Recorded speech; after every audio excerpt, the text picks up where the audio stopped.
வணக்கம். இந்த வீடியோவில் நம்ம பார்க்க போகிறது ஒரு ஃபார்மை எப்படி காப்பி பண்ணுறது. நம்ம இதுக்கு முன்னாடியும் காப்பி பண்ணி பழகியிருப்போம்.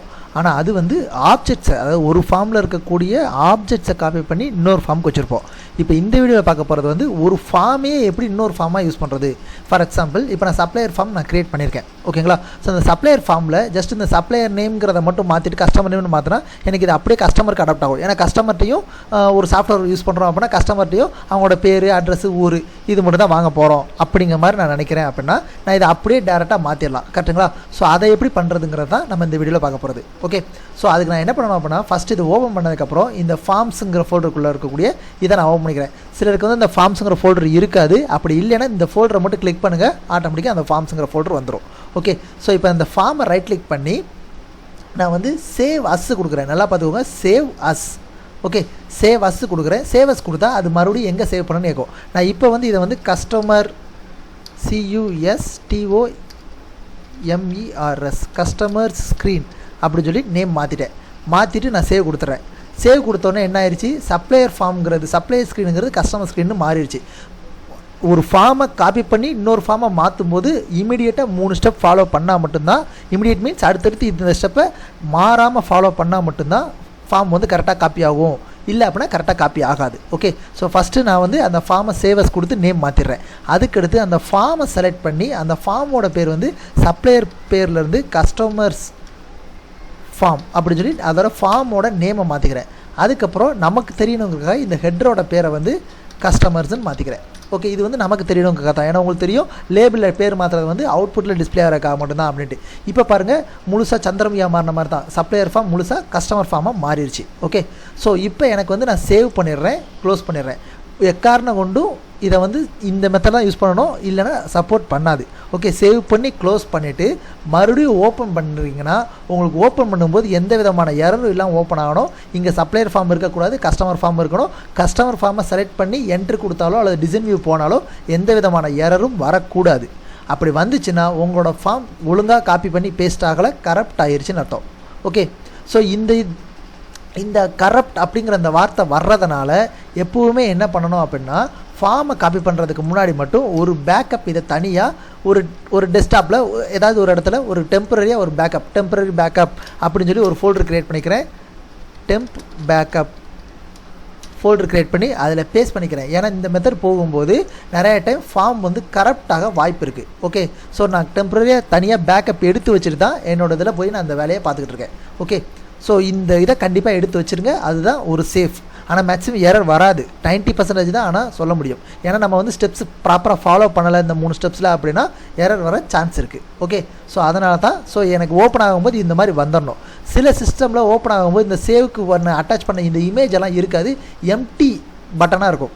இப்போ உதாரணத்துக்கு நான் இந்த பட்டனை இப்படி ட்ராப் பண்ண உடனே இதில் கேப்ஷன் இல்லாமல் இருந்தால் எப்படி இருக்குமோ அப்படி இருக்கும். இந்த மாதிரி எம்டி பட்டனாக இருக்கும்.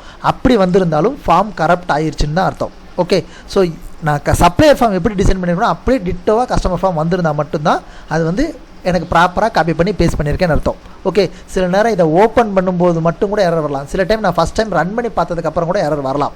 ஓகே, ஸோ எனக்கு ஒரு டைம் ரன் பண்ணி பார்த்ததுக்கப்புறம் தான் மறுபடியும் நான் அந்த சப்ளையர் ஃபார்மை உள்ளே கொண்டு வரணும். ஓகே, இப்போ நான் அந்த கஸ்டமர் ஃபார்ம் ரன் பண்ணி பார்க்குறதுக்கு மெனு ஃபார்மோட நான் கஸ்டமர் ஃபார்மை அட்டாச் பண்ணிக்கிறேன். ஸோ கிரியேட் நியூவில் கஸ்டமர்ஸ்குள்ளே போகிறேன், load customers form. So customer forms dot show comma menu form. Okay, முடிஞ்சு. ஓகே, இப்போ நான் இதை வந்து ரன் பண்ணி பார்க்குறேன். ஸோ ரன் பண்ணி பார்க்கும்போது எனக்கு சப்ளையர் ஃபார்ம் வந்து எரர் வரணும், கஸ்டமர் ஃபார்ம் வந்து எரர் வரக்கூடாது. ஸோ ஃபஸ்ட்டு வந்து கஸ்டமர் ஃபார்மை போய்க்கிறேன். எனக்கு கஸ்டமர் ஃபார்ம் பெர்ஃபெக்டாக ஒர்க் ஆகுது.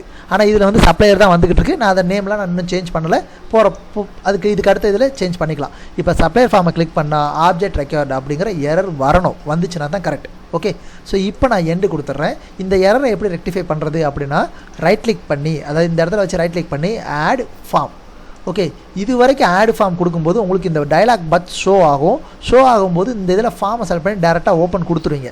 ஆனால் இதுக்கு வந்து என்ன பண்ணணும் அப்படின்னா, இந்த எக்ஸிஸ்டிங்கை கிளிக் பண்ணி உங்களோட ஃபார்ம்ஸ் ஃபோல்டருக்குள்ளே போய் சப்ளை ஸ்க்ரீனை செலக்ட் பண்ணி ஓப்பன் கொடுத்துறேன். அதாவது ஏற்கனவே நான் சப்ளை ஸ்க்ரீன் வச்சுருக்கேன், அந்த சப்ளை ஸ்க்ரீனை இதில் வந்து மறுபடியும் அட்டாச் மட்டும் தான் பண்ணுறேன். ஓகே, இது ஓப்பன் கொடுக்கும்போது உங்களுக்கு எந்த விதமான எரர் இல்லாமல் இந்த மாதிரி அட்டாச் ஆயிடணும். அப்போ எரர் வரும். எப்போ எரர் வரும் அப்படின்னா, நீங்கள் இந்த கஸ்டமர்ஸ் ஃபார்ம்னு சொல்லி நேம் மாற்றிருக்கீங்களா, இது மாற்றாமல் நீங்கள் மறுபடியும் ரீஅட்டாச் பண்ணிட்டீங்க அப்படின்னா 2 ஃபார்முமே கரெக்ட் ஆயிரும். ஓகே, ஸோ ஃபஸ்ட்டு ஸ்டெப்பு சேவஸ் கொடுக்குறேன், செகண்ட் ஸ்டெப்பு அதோட நேமை மாற்றிடுறேன், தேர்ட் ஸ்டெப்பு எனக்கு தெரிஞ்சுக்கணுக்காக கஸ்டமர்ஸ் அப்படின்னு சொல்லி ஹெட்டர் லேபிளில் மாற்றிட்டேன். ஓகே, அதுக்கடுத்து ஃபோர்த் ஸ்டெப்பு ஒரு பேக்கப் எடுத்து வச்சிடுறேன். ஃபோர்த் ஸ்டெப்லேயே பேக்கப் எடுத்து வைக்கலாம் அல்லது ஃபஸ்ட் ஸ்டெப்லேயே பேக்கப் எடுத்து வச்சாலும் ஓகே தான், சேஃப் தான் ரெண்டுமே. ஓகே, ஸோ அதுக்கடுத்து ஃபிஃப்த் ஸ்டெப்பில் தான் இதை நான் அட்டாச் பண்ணுறேன். அட்டாச் பண்ணதுக்கப்புறம் நான் இப்படி டபுள் கிளிக் பண்ணி ஓப்பன் பண்ணி பார்த்தேன் அப்படின்னா எனக்கு பெர்ஃபெக்டாக ஏற்கனவே சொன்ன மாதிரி வரணும். எரர்ஸ் எதுவும் வரக்கூடாது, பட்டன்ஸ் எதுவும் கரெக்டாக இருக்கக்கூடாது. கரெக்டாக இருந்தால் அப்படியே சேவ் பண்ணாமல் க்ளோஸ் பண்ணிவிட்டு மறுபடியும் சப்ளையர் ஃபார்மை அட்டாச் பண்ணுங்கள். ஓகே, சேவ் பண்ணிடாதீங்க அப்படி எரர் வந்துச்சுன்னா. ஓகே, ஸோ இப்போ எனக்கு கஸ்டமர் ஃபார்ம் ஓகே ஆயிடுச்சு, சப்ளையர் ஃபார்ம் ஓகே ஆயிடுச்சு. நான் ஒரு தடவை ரன் பண்ணி பார்த்துக்கிறேன். ஸோ கிரியேட் நியூவில் சப்ளையர்ஸ், எனக்கு சப்ளையர்ஸ் ஃபார்ம் பெர்ஃபெக்டாக இருக்குது. நான் இதை எதுக்காக இந்த இடத்துல நேம் மாற்றுறேங்கிறது இப்போ உங்களுக்கு புரியும். இப்போ நான் கிரியேட் நியூவில் கஸ்டமர் சொல்வேன், ஏன்னா ரெண்டுமே ஒரே டிபியை கனெக்ட் ஆகிருக்கு, ஒரே மாதிரி டிசைனில் இருக்குது. ஆனால் இந்த இடம் நமக்கு காட்டி கொடுத்துரும் இது கஸ்டமர் ஃபார்ம் அப்படின்னு. ஓகே, ஸோ அதுக்காக தான் அந்த இடத்துல சேர்த்து நேம் மாற்றினது. இப்போ எனக்கு எல்லாமே செப்பரேட்டாக மாறிச்சு, அதாவது சப்ளையர் ஃபார்ம் தனியாக கஸ்டமர் ஃபார்ம் தனியாக மாறிடுச்சு. இப்போ நான் என்னோடய கஸ்டமர் ஃபார்மில் தேவையான சேஞ்சஸை பண்ணலாம். ஸோ இப்போ நான் என்ன பண்ண போகிறேன் அப்படின்னா கஸ்டமர் ஃபார்மில் கஸ்டமர்ஸ்னு ஹெட்டிங்கில் மாற்றிட்டேன். அதுக்கடுத்து சப்ளையர் நேமை கஸ்டமர் நேம்னு மாற்றுறேன். கஸ்டமர் நேம் அப்படி சொல்லி மாற்றிக்கிறேன். இதோட பேரை சப்ளையர் நேம் டெக்ஸ்ட்டுன்னு இருக்குது. நான் ஏற்கனவே சொல்லியிருக்கேன், ஆப்ஜெக்ட்டுக்கு நேம் மாற்றினீங்க அப்படின்னா ஃபஸ்ட்டு நேமை காப்பி பண்ணிக்கிறேன், கஸ்டமர் நேம் டெக்ஸ்ட் அப்படி சொல்லி வச்சிடுறேன்.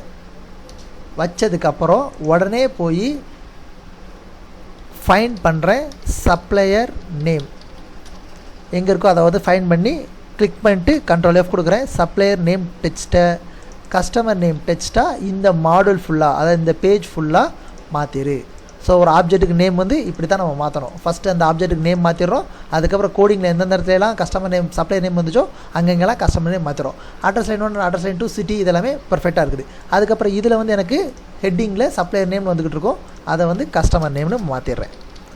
கஸ்டமர் நேம்னு மாற்றியாச்சு. ஓகே, இதுக்கடுத்து அட்ரஸ் லைன் 1 அட்ரஸ் லைன் 2 இதெல்லாம் பிரச்சனை இல்லை. சப்ளையர் ஐடிங்கிறத மட்டும் கஸ்டமர் ஐடி அப்படின்னு சொல்லி மாற்றிக்கிறேன். ஓகே, ஸோ எனக்கு டிசைன் ஓகே ஆயிடுச்சு. அதுக்கடுத்து இது நான் என்ன பண்ணணும், டேட்டா பேஸை பார்க்கணும். ஸோ டேட்டா பேஸுங்கும்போது சேவ் கோடிங்கில் ஏதாவது ஒரு இதில் போய்க்கிறேன். அதுக்கு முன்னாடி இந்த ஆப்ஜெக்டோட பேரை கஸ்டமர் டிபின்னு மாற்றணும். ஆனால் நான் இன்னும் டேட்டாலேயே கஸ்டமர் டிபி க்ரியேட் பண்ணலை.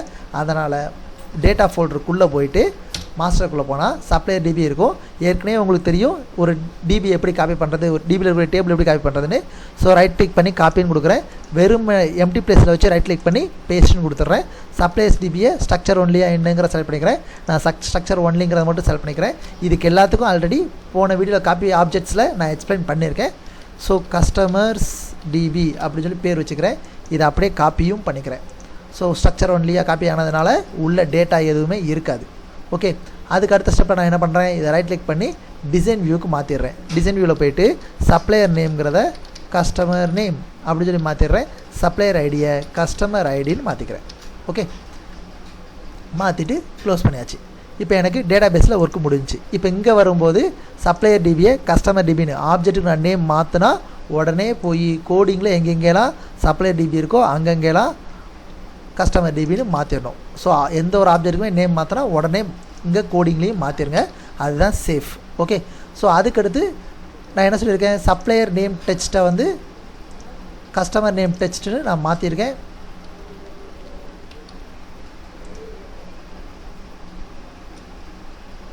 ஓகே, ஒன்ஸ் அகேன் நான் ஒரு கிராஸ் செக் மட்டும் பண்ணிக்கிறேன். ஓகே,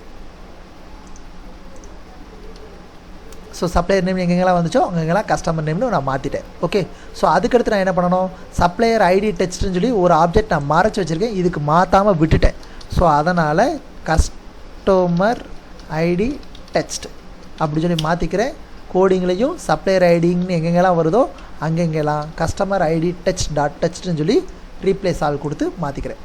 ஸோ இப்போ எனக்கு ஆப்ஜெக்ட்ஸோட நேம் எல்லாமே ப்ராப்பராக முடிஞ்சு. டேட்டாபேஸ் ஆல்ரெடி நான் டேபிள் க்ரியேட் பண்ணிட்டேன். டேட்டாபேஸோட டேபிள் நேமையும் இங்கே நான் மாற்றிட்டேன். ஆப்ஜெக்ட்லையும் நான் கஸ்டமர் டிபி நான் க்ரியேட் பண்ணிட்டேன். ஓகே, ஸோ மிச்சம் மீதி இருக்கிறது என்னது, இந்த ஹெட்டிங்ஸ் மட்டும்தான். ஸோ இந்த ஹெட்டிங்கை டபுள் கொட்டேஷனோட காப்பி பண்ணுறேன். ஸோ சப்ளையர் நேம்ங்கிறத கஸ்டமர் நேம், இந்த தப்பு நீங்கள் பண்ணாதீங்க, அங்கேருந்து காப்பி பண்ணி தான் அங்கே பேஸ்ட் பண்ணியிருக்கணும் ஹெட்டிங்கை. அதை ஒன்று டேட்டாபேஸோட டிசைன் வியூவை ஓப்பன் பண்ணி பேஸ்ட் பண்ணியிருக்கணும், அல்லது டேரெக்டாக அங்கே கிளிக் பண்ணி கூட பேஸ்ட் பண்ணலாம். அதாவது டேட்டாபேஸ் ஓப்பனில் வச்சுட்டு இதோட இப்படி டபுள் கிளிக் பண்ணிக்கோங்க,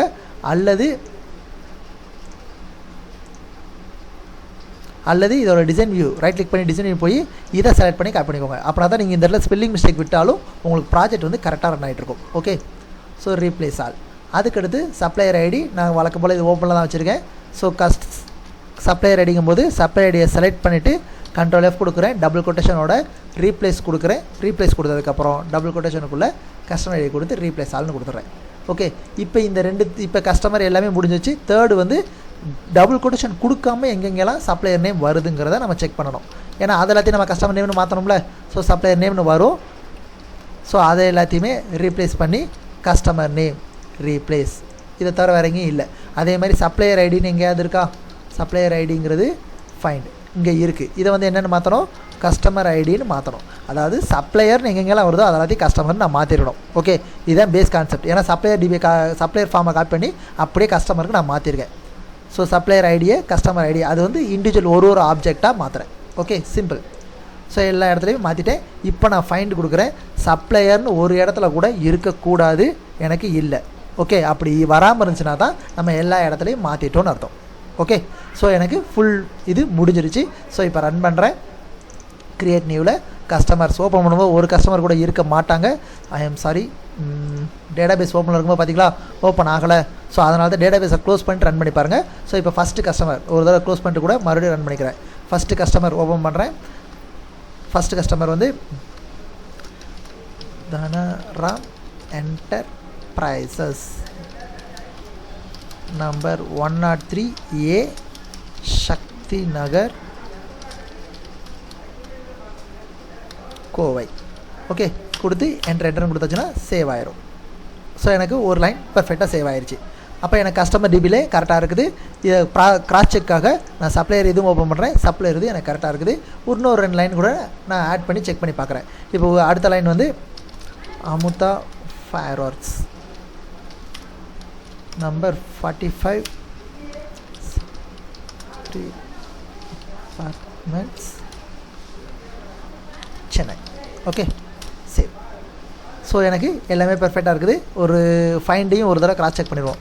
தானா அப்படின்னு சொல்லி டைப் பண்ணிட்டு சர்ச் கொடுத்தா தனராம் என்டர்பிரைசஸ் வருது. ஷோவால் கொடுக்கும்போது எல்லாமே பெர்ஃபெக்டாக இருக்குது. ஸோ ஒரு ஆப்ஜெக்டை காப்பி பண்ணும்போது அதோட கோடிங் தனியாக, ஆப்ஜெக்ட்ஸ் தனியாக நம்ம ப்ராடக்ட்லேருந்து சப்ளையர் க்ரியேட் பண்ணிகிட்டு இருந்தோம். ஆனால் சப்ளையர்லேருந்து ஒரு ஃபார்மையே எப்படி காப்பி பண்ணுறது அப்படிங்கிறது தான் நம்ம இந்த வீடியோவில் பார்த்தோம். வேறு ஒன்றுமே பண்ணலை. சிம்பிளாக மறுபடியும் ஒரு தடவை சொல்லிடுறேன். 3 ஸ்டெப் வந்து நான் ஃபாலோ பண்ணேன். ஸோ ஃபஸ்ட் ஸ்டெப் வந்து அந்த ஃபார்மை ரைட் கிளிக் பண்ணி சேவஸ் கொடுத்தேன். சேவஸ் கொடுக்கும்போது சப்ளையர் ஸ்க்ரீனுங்கிறத கஸ்டமர் ஸ்க்ரீன்னு பேரை மாற்றிக்கிட்டேன். ஓகே, ஃபார்மாக சேவ் பண்ணும்போது அதுக்கப்புறம் அதோட நேம், ஆப்ஜெக்டோட நேமை இங்கே மாற்றினேன். அதுக்கடுத்து எனக்கு தெரிஞ்சுக்கணும் அப்படிங்கிறக்காக வித்தியாசம் தெரியுங்காக இந்த ஹெட்டிங்லையும் அதோட கேப்சரை நான் மாற்றிட்டேன். ஸோ இந்த ஃபஸ்ட்டு 3 ஸ்டெப்பு தான் மெயின். ஓகே, அதுக்கடுத்து பேக்கப் எடுத்து வச்சிடுறேன். அல்லது ஃபஸ்ட்டே நான் பேக்கப் எடுத்து வச்சுட்டு கூட இதை பண்ணிடலாம். ஸோ இப்போ எனக்கு கஸ்டமர் ஃபார்ம் இருக்கும். ஸோ பேக்கப் எடுத்து வச்சதுக்கப்புறம் ஒரு தடவை க்ளோஸ் பண்ணிவிட்டு திரும்ப ஓப்பன் பண்ணேன். ஓப்பன் பண்ணும்போது எனக்கு எந்த விதமான எரர்ஸ் வரக்கூடாது. அதுக்கப்புறம் நான் அந்த புதுசாக க்ரியேட் பண்ண கஸ்டமர் ஃபார்மை கிளிக் பண்ணால் இந்த ஆப்ஜெக்ட்ஸ் எல்லாமே எப்படி இருக்குதோ அதே மாதிரி டிட்டோவாக இருந்திருக்கணும். எந்த விதமான சேஞ்சஸும் நடந்திருக்கக்கூடாது. அப்படி இருந்துச்சுன்னா தான் கரெக்ட். அதுக்கடுத்து நான் காணாமல் போனால் சப்ளையர் ஃபார்மை மறுபடியும் ரீஅட்டாச் பண்ணேன். ஆடில் ஃபார்ம் கொடுத்து நியூ ஃபார்ம் செலக்ட் பண்ணாமல் எக்ஸிஸ்டிங் ஃபார்ம் செலக்ட் பண்ணி ஓப்பன் கொடுத்தேன். அட்டாச் ஆயிடுச்சு. அட்டாச் ஆகும்போது எந்த விதமான எரரும் வரலை. ஓகே, ஸோ அதுக்கப்புறம் நான் கஸ்டமர் ஃபார்மையும் மெனு ஃபார்மையும் கனெக்ட் பண்ணிட்டேன் கோடிங் மூலமாக. Okay, simple. அதுக்கப்புறம் எனக்கு கஸ்டமர் ஃபார்முக்கு தேவையான சேஞ்சஸ், அதாவது கஸ்டமர் சப்ளையர் டிபியோட கனெக்டில் இருந்தது. அதுக்கப்புறம் ஆப்ஜெக்ட் நேம், தேவையான ஆப்ஜெக்ட் நேம் மட்டும் மாற்றிட்டு இப்போ எனக்கு முழுசாக ஒரு கஸ்டமர் ஃபார்ம் க்ரியேட் பண்ணிட்டேன். ஸோ இப்போ நல்லா கவனிச்சிங்கன்னா தெரியும். ஃபஸ்ட்டு ஃபார்ம் நான் டிசைன் பண்ணுறதுக்கு, க்ரியேட் பண்ணுறதுக்கு, அப்டேட் பண்ணுறதுக்கு, டெலிட் பண்ணுறதுக்கு, அதில் இருக்கிற ஆப்ஜெக்ட்ஸ் எல்லாமே கொஞ்சம் போயிட்டே இருந்துச்சு. ஒரு 4-5 வீடியோ போயிட்டு இருந்துச்சு. ஆனால் இப்போ பாருங்கள், சிம்பிளாக ஒரு ஃபார்ம் ஒரு சின்ன வீடியோலேயே முடிஞ்சிருது. ஓகே, ஸோ ஃபஸ்ட்டு க்ரியேட் பண்ணும்போது மட்டும்தான் ஒரு ப்ராஜெக்ட் வந்து நமக்கு டஃப்பாக தெரியும். அதுக்கடுத்து நம்ம பழகிட்டோம் அப்படின்னா அதுக்கடுத்து எல்லாமே ஈஸியாக தெரியும். ஸோ நம்ம இப்போ க்ரியேட் நியூங்கிற ஒரு மெனுவே முடிச்சிட்டோம். ஓகே, ஸோ க்ரியேட் நியூவில் ப்ராடக்ட்ஸ் முடிச்சிட்டோம், சப்ளையர் முடிச்சிட்டோம், கஸ்டமர்ஸும் முடிச்சிட்டோம். ஸோ நெக்ஸ்ட் வீடியோவில் என்ட்ரிஸ் மெனுவில் இருக்கக்கூடிய ஃபார்ம்ஸ் வந்து எப்படி டிசைன் பண்ணுறதுங்கிறத பார்க்கலாம். தேங்க்யூ.